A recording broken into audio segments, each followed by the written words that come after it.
নমস্কাৰ বন্ধুসকল, আপোনালোক সকলোকে মোৰ এটি পুনৰ ভিডিঅ'লৈ স্বাগতম জনাইছোঁ। আশা কৰোঁ সকলোৰে ভাল।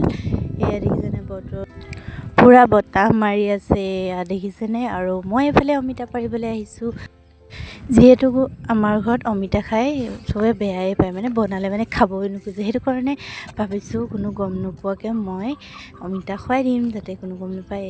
তো আপোনালোকে চাই থাকিব। এইফালে মই ছিঙি আনি এটা ধুনীয়াকৈ বাকলি গুচাই ধুই মেলি কাটি মেলি পকৰি বনাম।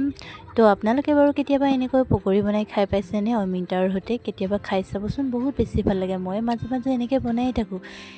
কেতিয়াবা আপোনালোকেও ট্ৰাই কৰি চাবচোন। যিহেতু অমিতা খালে ভালেই, কিন্তু আমাৰ ঘৰত আকৌ ভাজি বনালে খাবলৈ নোখোজে। সেইটো কাৰণে মই কেতিয়াবা মাজে মাজে এনেকৈ বনাই খাই থাকোঁ। আৰু পকৰীৰ লগত বনালে কিন্তু খুবেই বেছি ভাল লাগে। গম নাপায় আপুনি অমিতাৰ লগত বনাইছে নে কিহৰ লগত বনাইছে। মই তো এনেকৈ মাজে মাজে খাই থাকোঁ।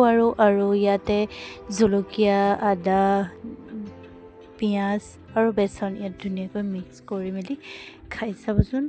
দোকানৰ পৰা কিনি খোৱাতকৈ যিটি বস্তু বিস্কুট এইবোৰ কিবাকিবি খোৱাতকৈ তাতকৈ এনেকৈ ঘৰত বনাই খালে গেছ নহয়। সেইটো কাৰণে নিজে কেতিয়াবা এনেকৈ বনাই মাজে সময়ে খাব লাগে।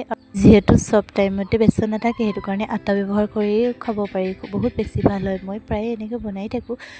তো ৰাতিপুৱা টাইমত চাহৰ লগত খালে খুব বেছি হ'ল। আৰু বনাওঁতে অলপমান নেমু চেপি দিলে বেছি ভাল লাগে। আৰু যিহেতু কাজি নেমু ভাল, সেইটো কাৰণে এনেকৈ বনাই খাব। আৰু তাৰপিছতে এয়া দেখিছেনে ধুনীয়াকৈ বনাই কৰি কেনেকুৱা লাগিছে জনাব দেই। এয়া আমাৰ হৈ গ'ল এয়া পকৰি। তাৰপিছতে ধুনীয়াকৈ গাখীৰ চাহৰ লগত ইমান ধুনীয়া, বহুত বেছি ভাল লাগে নহয়নে বাৰু।